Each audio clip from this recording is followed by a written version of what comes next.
तर आता आपण नेक्स्ट पार्ट डिस्कस करूया फार्माकोडायनेमिक्सचा. आतापर्यंत आपण बघितले की फार्माकोडायनेमिक्स म्हणजे काय आणि त्याचे प्रिन्सिपल ड्रग ॲक्शन्स कोणकोणते आहेत.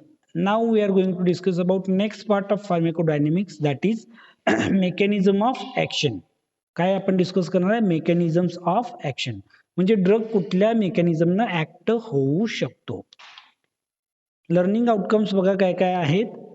The learner will be able to define mechanism of drug action and describe various fundamental mechanisms of drug action. तर ज्या basic mechanisms of drug actions आहेत त्या आपण डिस्कस करायच्या. तर पहिल्यांदा आपण डिस्कस करू what is mechanism of action. So what is mechanism of action? बघा, drug produces various pharmacological actions. आपल्याला माहिती आहे ड्रग वेगवेगळ्या फार्माकोलॉजिकल ॲक्शन्स प्रोड्यूस करतं. ऑलरेडी आपण बघितलं की काही फंडामेंटल्स किंवा प्रिन्सिपल ड्रग ॲक्शन्स डिस्कस केल्या. तर ह्या ॲक्शन्स ड्रग प्रोड्यूस करतं, पण how these effects are produce, हे जे इफेक्ट आहेत ते ड्रग कसं प्रोड्यूस करतं. ओके, ह्या प्रश्नाचं जे उत्तर आहे that is nothing but the mechanism of action. Okay, the process by which effects are produced by the drug is called as mechanism of action. Okay, म्हणजे जे काही ड्रग ॲक्शन्स प्रोड्यूस केले जातात हे ॲक्शन्स कशा पद्धतीने प्रोड्यूस केले जातात. Process by which these actions are produced, this process is called as mechanism of action. याला आपण काय म्हणतो? Mechanism of action. समजलं का? मेकॅनिझम ऑफ ॲक्शन म्हणजे काय? The process by which effects are produced, effects of drug are produced are called as mechanism of action of drug. Okay, now next is fundamental mechanisms of action. कोणकोणते आहेत fundamental mechanism of actions आपण discuss करायचे आहेत. 4 महत्वाचे actions आहेत. पहिली आहे physical action, दुसरी आहे केमिकल रिॲक्शन और chemical action, third is through enzymes drug may produce its effect, and fourth is through receptors drug can produce it's action. तर पहिली आहे फिजिकल ॲक्शन आपण डिस्कस करू. आता मगाशीच आपण बघितलं की फिजिकल ॲक्शन जशी प्रोड्यूस होते ती फिजिकल प्रॉपर्टीजमुळे प्रोड्यूस होते. So physical properties is the mechanism of action. So physical properties of drug play important role in its effect. Okay, physical properties ड्रगच्या ज्या आहेत त्याच्यामुळे आपल्याला ड्रगची ॲक्शन मिळते.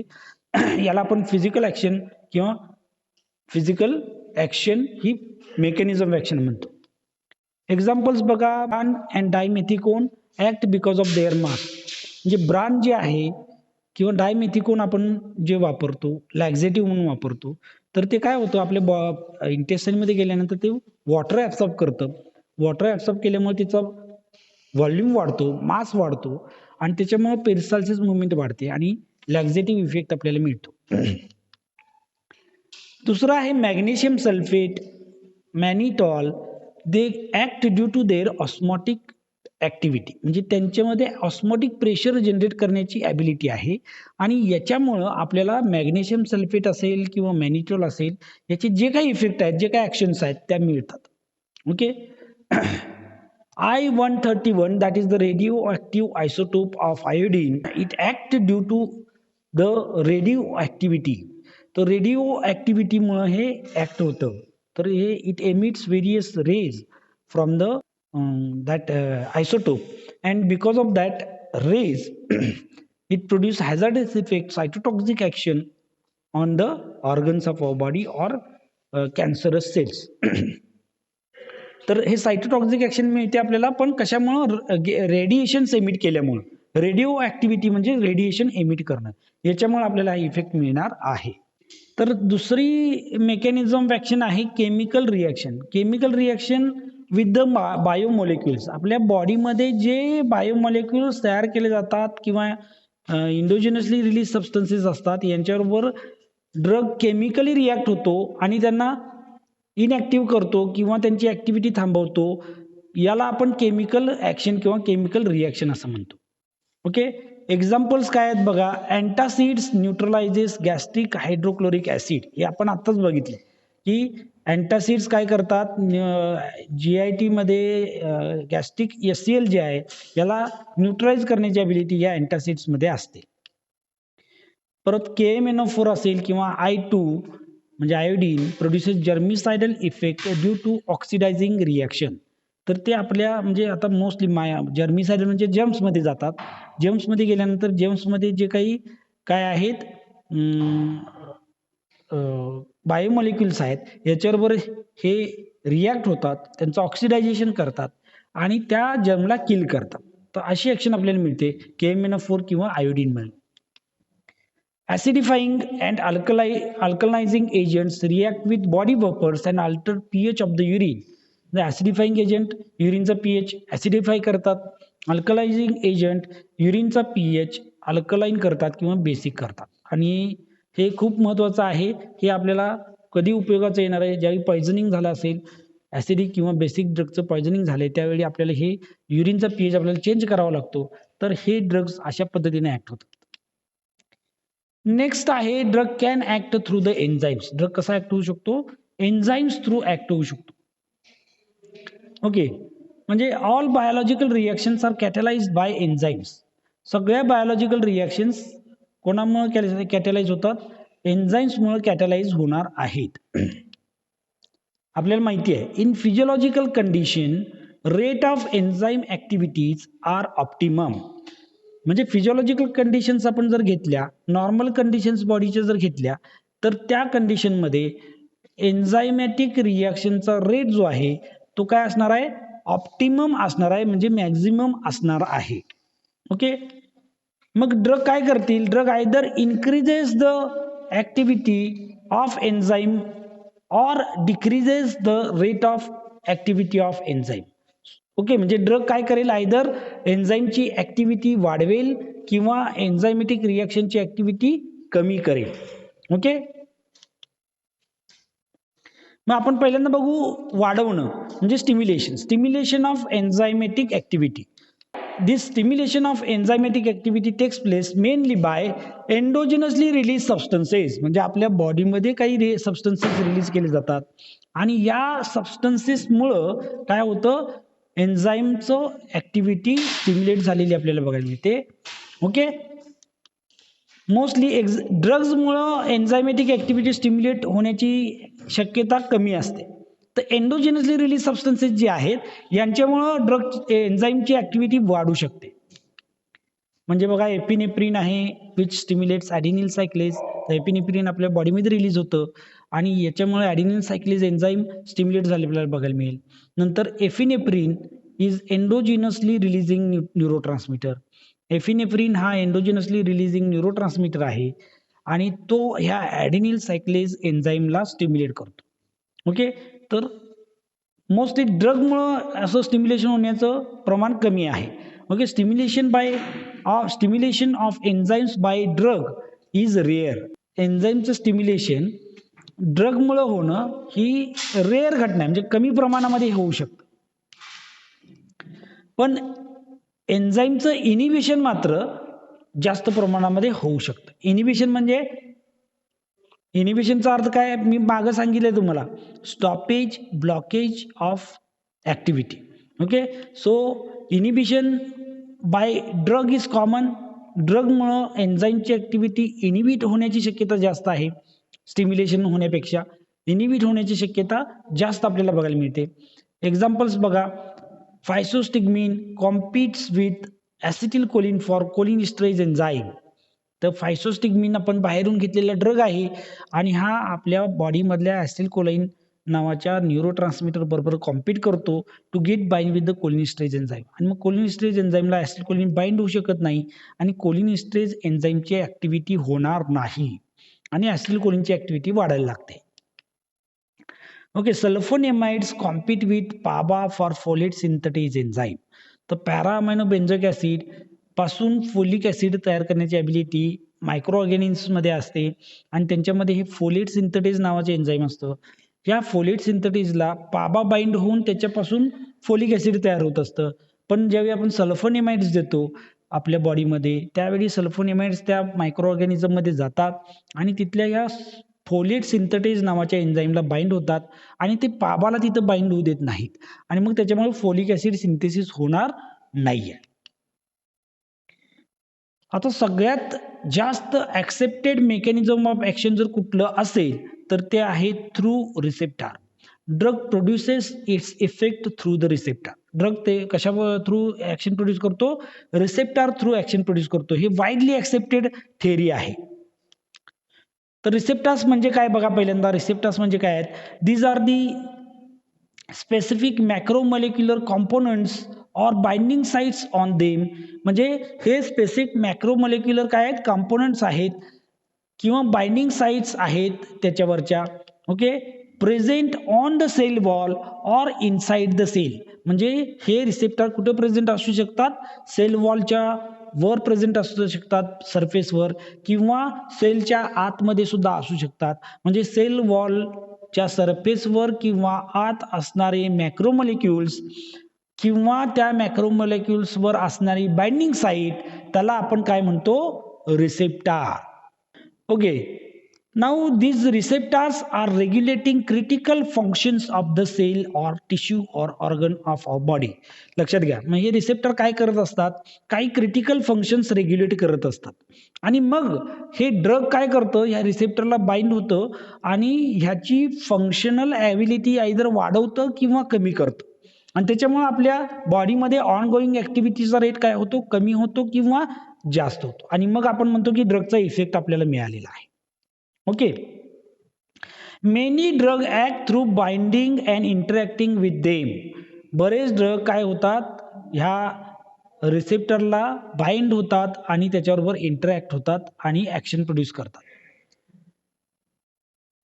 Endogenously released substances combine with them to initiate characteristic responses. तर हे खूप महत्वाचं आहे. हे रिसेप्टर जे असतात सेलवर असतात किंवा सेलच्या आतमध्ये असतात, यांच्यावर मोस्टली कोण बाइंड होत असतं? Endogenously release substances. आपल्या बॉडीमधून रिलीज होणारे सबस्टन्सेस बाइंड होत असतात. ओके, आणि ते कुठलं तरी फंक्शन त्याच्या थ्रू परफॉर्म करत असतात. ओके, पण ड्रग काय करतो? ड्रग ह्या रिसेप्टर्सला बाइंड होतो आणि एंडोजिनसली रिलीज सबस्टन्सला बाइंड होऊ देत नाही आणि मग एंडोजिनसली रिलीज सबस्टन्सेस सारखी ऍक्शन तो प्रोड्यूस करेल किंवा त्याची ऍक्शन थांबवेल. अशा पद्धतीने इफेक्ट आपल्याला मिळू शकतो. Now next part we are going to discuss, that is very very important part, that is according to receptor theory there are certain concepts are there. तर ते कन्सेप्ट कोणकोणते आहेत बघा. पहिलं, इंटेन्सिटी ऑफ रिस्पॉन्स. पहिलं काय बघा, इंटेन्सिटी ऑफ रिस्पॉन्स कशावर डिपेंड असतो? Intensity of response is proportional to fractions of receptors occupied by drug. म्हणजे ड्रगनं किती रिसेप्टर्स ऑक्युपाय केलेले आहेत याच्यावर इंटेन्सिटी ऑफ रिस्पॉन्स ठरतो. कशाचा? ड्रगचा. ओके, ड्रग त्या रिसेप्टरला कंबाईन होणार आहे आणि ऍक्शन प्रोड्यूस करणार आहे. म्हणजे 100 रिसेप्टर जर एखाद्या ऑर्गनमध्ये असतील तर त्या 100 रिसेप्टरपैकी किती रिसेप्टरला ड्रगनं ऑक्युपाय केलंय यावरून त्याची ऍक्टिव्हिटीचा रेट ठरेल. ओके, ड्रगची ऍक्शन किंवा इंटेन्सिटी ऑफ ऍक्शन कशी असेल? जर 100च्या 100 रिसेप्टर बाइंड झालेले असतील, ऑक्युपाय झालेले असतील ड्रगनं, तर सगळ्यात जास्त ऍक्टिव्हिटी ड्रगची आपल्याला मिळेल. पण 100 पैकी सपोज 5च रिसेप्टर ड्रगने ऑक्युपाय झालेले आहेत तर खूप चांगली ऍक्टिव्हिटी मिळणार आहे का आपल्याला? नाही मिळणार. लक्षात येते? म्हणजे इंटेन्सिटी ऑफ रिस्पॉन्स कशावर डिपेंड आहे? Proportional of fractions of receptors which are occupied by the drug. Maximum response कधी मिळेल आपल्याला? When all receptors are occupied by the drug. Okay, म्हणजे मॅक्झिमम रिस्पॉन्स कधी मिळेल की सगळे रिसेप्टर ज्यावेळी ड्रग मॉलिक्युलनं काय झालेले आहेत? ऑक्युपाय झालेले आहेत, त्यावेळी आपल्याला मॅक्झिमम रिस्पॉन्स मिळणार आहे. दुसरा कन्सेप्ट बघा, drug and its receptors are having complementary structure. That is very very important. म्हणजे एक ड्रग एका स्पेसिफिक रिसेप्टरला बाइंड होतो कारण त्याचं स्ट्रक्चर तसं असतं. ओके, कॉम्प्लिमेंटरी स्ट्रक्चर असतं. लक्षात घ्या, इथे तुम्हाला डायग्राम बघितल्यानंतर समजेल किंवा ॲनिमेशन बघितल्यानंतर समजेल, हा जो त्रिकोणी ड्रग आहे तो वरच्या रिसेप्टरला बाइंड होणार नाही आणि हा वरचा जो चौकोनी ड्रग आहे तो खालच्या रिसेप्टरला बाइंड होणार आहे का? नाही होणार आहे. लक्षात येते? तर हे कॉम्प्लिमेंटरी नेचर ड्रग आणि त्याच्या रिसेप्टरमध्ये असणं गरजेचं आहे. म्हणजे कसं असतं, लॉक आणि कीचं रिलेशनशिप जसं असतं, म्हणजे एखाद्या स्पेसिफिक लॉकची किल्ली लावूनच ते लॉक आपण उघडू शकतो, बरोबर आहे की नाही? म्हणजे कुठल्याही किल्लीनं कुठलंही कुलूप उघडत नाही ना. जसं हे आहे की जे स्पेसिफिक लॉकचं स्पेसिफिक किल्ली असते, की असते, तसंच इथं स्पेसिफिक रिसेप्टरचे स्पेसिफिक ड्रग असणार आहेत. ओके. आता बघा, स्पेसिफिक रिसेप्टरला ड्रग स्पेसिफिक बाइंड होतो आणि याच्यावरून मग ॲफिनिटी आहेत. आता पुढचा कन्सेप्ट आपण महत्वाचा यातला डिस्कस करतो, that is the affinity. Affinity म्हणजे काय? The ability to bind with the receptor. Ability to get bind with the receptor is called as affinity. म्हणजे एखाद्या ड्रगमध्ये एखाद्या रिसेप्टरला बाइंड होण्याची ॲबिलिटी असेल तर आपण म्हणतो की that drug is having affinity towards that receptor. म्हणजे त्या रिसेप्टरबद्दल त्या ड्रगमध्ये ॲफिनिटी आहे. ओके. म्हणजे इथं आपण लॉक आणि कीचं एक्झाम्पल परत एकदा बघू. ओके. म्हणजे ज्या, आता बघा, ही पहिली किल्ली आहे, की ए आहे, ही सुद्धा लॉकमध्ये बसते. ओके. आणि ही बी आहे, ही सुद्धा लॉकमध्ये बसते. असं होतं की नाही, बऱ्याच वेळेला आपण लॉक काढत असताना 2-3 किल्ले लावून बघतो, तर आतमध्ये जातात किल्ल्या, बरोबर आहे ना? किल्ल्या आतमध्ये जातात, पण सगळ्याच किल्लीने लॉक ओपन होतं का हो?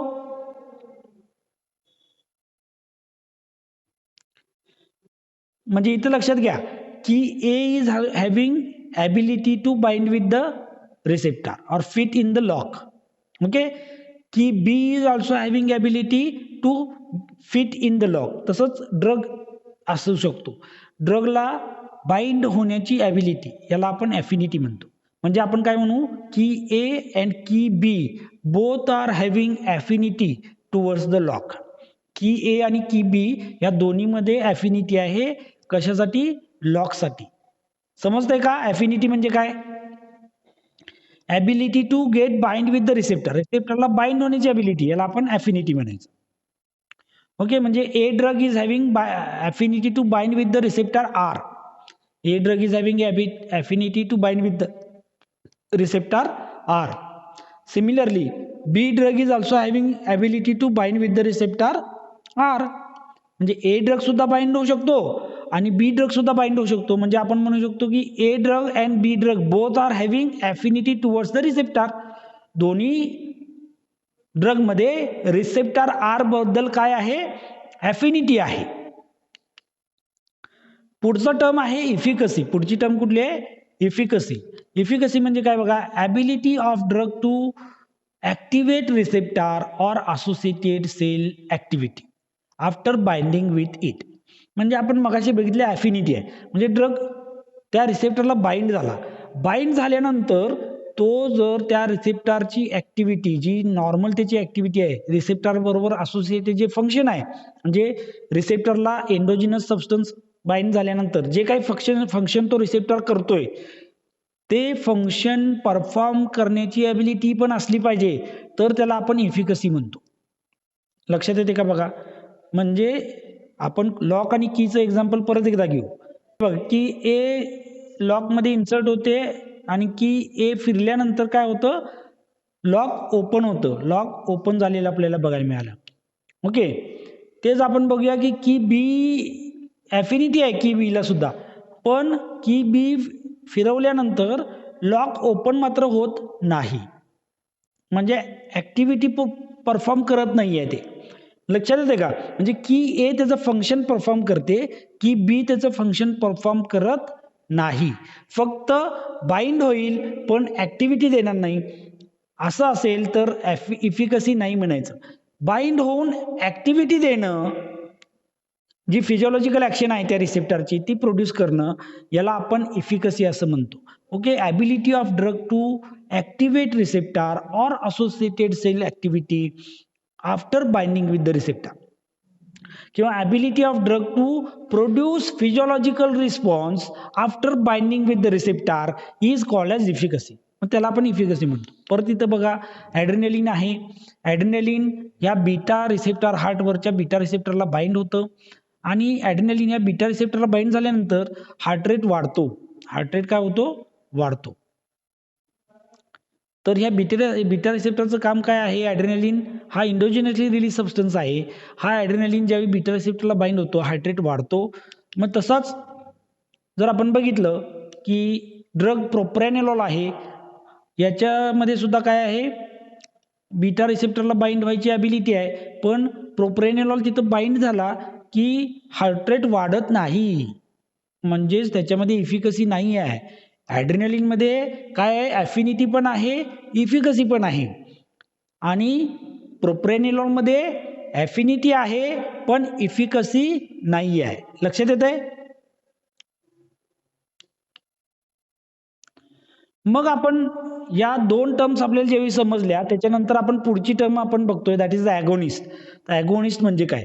Agonist is the any substance which activates receptor to produce effect similar to that of physiological molecule. म्हणजे फिजिओलॉजिकल मॉलिक्यूल जो आहे आपल्या बॉडीमध्ये रिलीज होणारा जो मॉलिक्यूल ज्या रिसेप्टरला बाइंड होतो आणि ॲक्शन प्रोड्यूस करतो, तसंच ॲक्शन प्रोड्यूस करण्याची ॲबिलिटी ड्रगमध्ये असेल. म्हणजे ड्रगमध्ये ॲफिनिटी पण असेल आणि इफिकसी पण असेल, तर त्या ड्रगला त्या रिसेप्टरचा ॲगोनिस्ट म्हटलं जातं. लक्षात घ्या, त्या ड्रगला त्या रिसेप्टरचा ॲगोनिस्ट म्हणायचं. Okay, it is having both affinity as well as efficacy. Okay, आता आपण एक्झाम्पल बघू. परत लॉक अँड की ए लॉक ओपन झालं की ए मुळे. ओके, म्हणजेच की A is having affinity as well as efficacy. That's why we can say that key A is agonist of the lock. Key A is the agonist of the lock. Similarly आपण drug बद्दल बघूया. म्हणजे adrenaline beta रिसेप्टरला bind होतो आणि heart rate वाढवतो. Heart rate काय केलं? वाढवला. म्हणजेच adrenaline is having both. Adrenaline is having that is affinity towards the beta receptor and it is also producing the effect. That's why it is having efficacy. म्हणजे adrenaline मध्ये ॲफिनिटी पण आहे, efficacy पण आहे, म्हणून ॲड्रेनालिनला बीटा रिसेप्टरचा ॲगोनिस्ट असं म्हटलं जातं. ॲड्रेनालिनला बीटा रिसेप्टरचा काय म्हणायचं? ॲगोनिस्ट. समजलं का?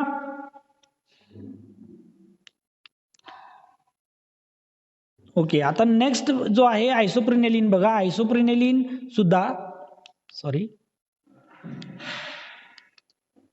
आयसोप्रिनेलिन सुद्धा बीटा रिसेप्टरला बाइंड होतो आणि हार्ट रेट वाढवतो. म्हणजे ॲड्रेनालिन सारखा जो इफेक्ट देतो. म्हणजेच isoprenaline is having affinity for the beta receptor as well as efficacy for the beta receptor. म्हणजेच आपण म्हणू शकतो की isoprenaline is agonist of beta receptor. Okay, नंतर आहे अँटागोनिस्ट. अँटागोनिस्ट ॲगोनिस्टच्या अपोजिट असणार आहे. म्हणजे काय बघा, any substance which binds with the receptor but do not produce effect similar to that of physiological molecule. म्हणजे फिजिओलॉजिकल मॉलिक्यूल सारखा इफेक्ट प्रोड्यूस न करणं. ओके, करणार नाही. रिसेप्टरला बाइंड होणार, फक्त जागा अडवून ठेवणार, इफेक्ट प्रोड्यूस करणार नाही. Okay, it is having affinity towards the receptor but not having but lacks efficacy. Affinity असते, इफिकसी नसते. म्हणजे की बी आहे, की बी फिट होते लॉकमध्ये, पण फिरवल्यानंतर लॉक ओपन होत नाही. म्हणजे आपण म्हणू शकतो की B is having affinity for the lock but it is not having efficacy for the lock. लक्षात येते का? एक्झाम्पल बघू आपण. ॲड्रेनालिन हा एंडोजिनसली रिलीज सबस्टन्स आहे, बीटा रिसेप्टरला बाइंड होतो. ओके, बीटा रिसेप्टरला बाइंड झाल्यानंतर काय होतं बघा, ॲड्रेनालिनचं हार्ट रेट वाढवतो तो. हे इंडोजिनसली रिलीज सबस्टन्स आहे आपल्या बॉडीमध्ये. Adrenaline binds with beta receptor, heart rate वाढवतो. ही फिजिओलॉजिकल ॲक्शन्स आपल्याला मिळायला पाहिजे. ओके, मग अशी आयसोप्रिनेलिनमुळे पण सेम ॲक्शन मिळाली म्हणून आपण आयसोप्रिनेलिनला ॲगोनिस्ट म्हटलं. पण आता इथं प्रोप्रेनिलॉल जर घेतला तर प्रोप्रेनिलॉल बीटा रिसेप्टरला बाइंड झाल्यानंतर तो हार्ट रेट वाढवत नाही. बीटा रिसेप्टरसाठी त्याच्यामध्ये ॲफिनिटी आहे, तो बाइंड होऊ शकतो तिथं, पण ॲक्शन प्रोड्यूस करू शकत नाही. याला आपण अँटागोनिस्ट असं म्हणतो. The drug which is having affinity towards the receptor but not having efficacy is called as antagonist of that receptor. त्या रिसेप्टरचा अँटागोनिस्ट म्हणायचं त्याला. ते फक्त जागा अडवून किंवा खुर्ची अडवून ठेवण्याचं काम करतं. ओके, काम काय करायचं नाही, खुर्चीवर बसायचं, असं काम असतं ह्या अँटागोनिस्टचं. आणि शेवटचा जो पार्ट आहे दॅट इज पार्शियल ॲगोनिस्ट. शेवटचा पार्ट कुठला आहे? Partial agonist. आता पार्शियल ॲगोनिस्ट म्हणजे काय बघा, the drug if it is having ability to bind to the receptor, रिसेप्टरला बाइंड होण्याची ॲबिलिटी आहे. It activate receptor to produce sub maximal effect, म्हणजे हे रिसेप्टरला ॲक्टिवेट पण करतं पण पूर्णपणे नाही. म्हणजे तिथं खुर्चीवर बसायचं आणि पाट्या टाकायचं काम करायचं, म्हणजे काम केले असं दाखवायचं आणि काम करायचं नाही, असं जे असतात त्याला आपण पार्शियल ॲगोनिस्ट म्हणतो. लक्षात येते? मग काही लोक खुर्चीवर बसतात आणि खूप चांगलं काम करतात, काही लोक खुर्चीवर बसतात आणि काहीच काम करत नाहीत, आणि काही लोक असतात जे खुर्चीवर बसतात आणि काम केल्याचं दाखवतात, यांना आपण पार्शियल ॲगोनिस्ट म्हणतो. लक्षात येते का बघा? They inhibit binding of full agonist with the receptor, म्हणजे ते काय करतात, खुर्चीवर बसतात आणि काम फास्ट करत नाहीत, स्लो काम करायला लागतात, आणि जो चांगलं फास्ट काम करतोय ना त्याला पण खुर्चीवर बसू देत नाही. लक्षात येते का बघा? म्हणजे ते ॲगोनिस्टला रिसेप्टरला बाइंड होऊ देत नाही, ओके, आणि ॲगोनिस्टला त्याचं काम करू देत नाहीत, स्वतः बाइंड होतात आणि स्वतः सुद्धा फास्ट काम करत नाहीत. असे जे सबस्टन्सेस आहेत त्यांना आपण पार्शियल ॲगोनिस्ट असं म्हणतो. समजलं का पार्शियल ॲगोनिस्ट? तर ॲक्शन ऑफ फुल ॲगोनिस्ट ते इनिबिट करतात. म्हणजे बघा, आता इथं बघा, ॲड्रेनलिन आपण जर बघितलं तर ॲड्रेनलिन काय होतं, रिसेप्टरला बाइंड झाल्यानंतर इकडं हार्ट रेट वाढलेला आहे, डायक्लोरो आयसोप्रिटेनॉल पण बीटा रिसेप्टरला बाइंड झालं, पण हार्ट रेट त्यानं थोडाफार वाढवलेला आहे, जास्त नाही वाढवलेला, थोडासा हार्ट रेट वाढवलेला आहे, ओके. पण आता ॲड्रेनलिनला त्याचं काम करून द्यायचं की नाही, तर हे ॲड्रेनलिनला तिथं बाइंड होऊ देत नाही, आणि ॲड्रेनलिन जे हार्ट रेट वाढवलं असतं ते पण करून देत नाही, म्हणजे ॲड्रेनलिनला पण त्याचं काम करून देत नाही. फुल ॲगोनिस्ट आहे ना ॲड्रेनलिन, ॲड्रेनलिन फुल ॲगोनिस्ट आहे, तर त्या फुल ॲगोनिस्टला इथं बाइंडिंग करून देत नाही, ते बाइंड होऊ देत नाही रिसेप्टरला, बीटा रिसेप्टरला, आणि त्याच्यामध्ये ॲक्शन प्रोड्यूस करू शकत नाही. लक्षात येत आहे? म्हणजे ओव्हरऑल इफेक्ट जर बघितला आपण, ॲड्रेनलिनच्या कंपॅरिझनमध्ये हार्ट रेट वाढलाय का हो? ॲड्रेनलिनच्या कंपॅरिझनमध्ये हार्ट रेट कमीच झालाय. लक्षात येते? म्हणून याला आपण पार्शियल ॲगोनिस्ट असं म्हणतो. म्हणून याला काय म्हणायचं? Partial agonist. तर बघा, आजच्या या सेशनमध्ये आपण काय काय डिस्कस केलं? मेकॅनिझम ऑफ ॲक्शन आपण डिस्कस केलं, त्याची डेफिनेशन डिस्कस केली, त्याच्यानंतर फंडामेंटल मेकॅनिझम ऑफ ॲक्शन्स बघितल्या. फंडामेंटल मेकॅनिझम ऑफ ॲक्शनमध्ये आपण फिजिकल ॲक्शन डिस्कस केली, केमिकल ॲक्शन डिस्कस केली, त्याच्यानंतर drug act through the enzymes आपण डिस्कस केलं, आणि drugs act through the receptor हा पार्ट आपण डिस्कस केलेला आहे. Okay, thank you for listening me patiently. Okay.